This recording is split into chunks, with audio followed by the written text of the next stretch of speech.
ஒரு வழியாக நாங்களும் திருச்செந்தூர் வந்துட்டோம். நாங்களும் இன்றைக்கி வருவோம் நாளைக்கு வருவோம்னு நினச்சி இன்றைக்கி தான் எங்களுக்கு திருச்செந்தூர் வர்றதுக்கே ஒரு வாய்ப்பு கிடச்சிருக்குது. என்ன இன்னும் 1 வீக் கொஞ்சம் லேட்டாக பிளான் பண்ணியிருந்தோன்னா இன்னும் நல்லா இருந்திருக்கும்.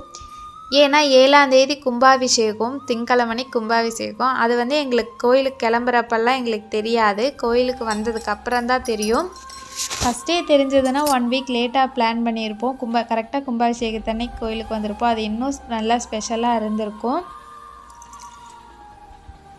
அப்புறம் ஒரு 8 மணி நேரம் ரொம்ப லாங் ட்ராவல் பண்ணதுனால கொஞ்சம் டயர்டாக தான் இருந்தது.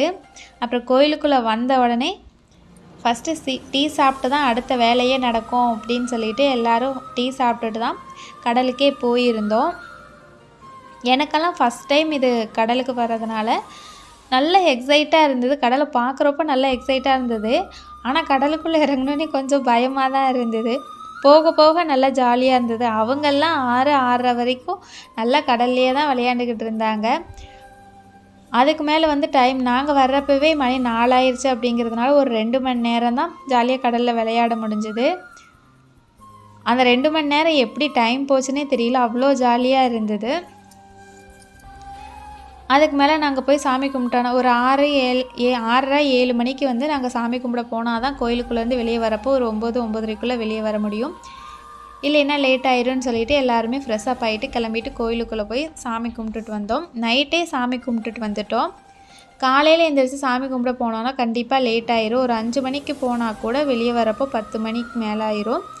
நாங்கள் ரயில்வே ஸ்டேஷனுக்கு ஒரு 10, 10:30க்குள்ளே போனால் தான் சீட் கிடைக்கும் அப்படிங்கிற மாதிரி சொல்லியிருந்தாங்க. அதுக்கு மேலே கொஞ்சம் லேட் ஆகிருச்சுன்னா கண்டிப்பாக சீட் கிடைக்கிறது கஷ்டம் அதனால் நாங்களும் நைட்டே எல்லாருமே சாமி கும்பிட்டுட்டு வந்துட்டோம். அப்புறம் கடற்கரையில் தான் ஸ்டே பண்ணியிருந்தோம். ஃபஸ்ட்டு ஒரு 10 நிமிஷம் லைட்டாக தூறல் விழுகிற மாதிரி இருந்தது. அதுக்கப்புறம் பெருசாக தூறல் இல்லை. ஒரு வழியாக 10, 10:30ங்கிறப்போ ஸ்டேஷனுக்கெல்லாம் வந்துட்டோம். அப்படி கூட ட்ரெயின் என்னவோ 12:30க்கு தான் எடுப்பாங்க. அப்படி நாங்கள்லாம் 10:30க்கே வந்துட்டோம். அப்படி கூட எங்களுக்கு ஒரு 3 நாளுக்கு சீட் கிடைக்கல. எப்படியோ கொஞ்சம் மேனேஜ் பண்ணி தான் உட்காந்துருந்தோம். ஆனால் லாங் ட்ராவல் பண்ணுற மாதிரியெல்லாம் இருந்தால் ஃபேமிலியோடு ட்ராவல் பண்ணால் தான் கொஞ்சம் நல்லாயிருக்கும். 2 பேர் மட்டும் தனியாகலாம் லாங் ட்ராவல் பண்ணோன்னா ரொம்ப கஷ்டமாக இருக்கிற மாதிரி தான் இருக்கும். எங்களுக்கு ஃபஸ்ட் டைம் ட்ரெயின் எக்ஸ்பீரியன்ஸ் ரொம்ப நல்லா இருந்தது. அதுவும் ஃபேமிலியோடு ட்ராவல் பண்ணதுனால கொஞ்சம் சூப்பராகவே இருந்தது. நாங்கள் சாட்டர்டே மார்னிங் கிளம்புனோம். சண்டே ஈவினிங்கிறப்போ வீட்டுக்கு வந்துட்டோம்.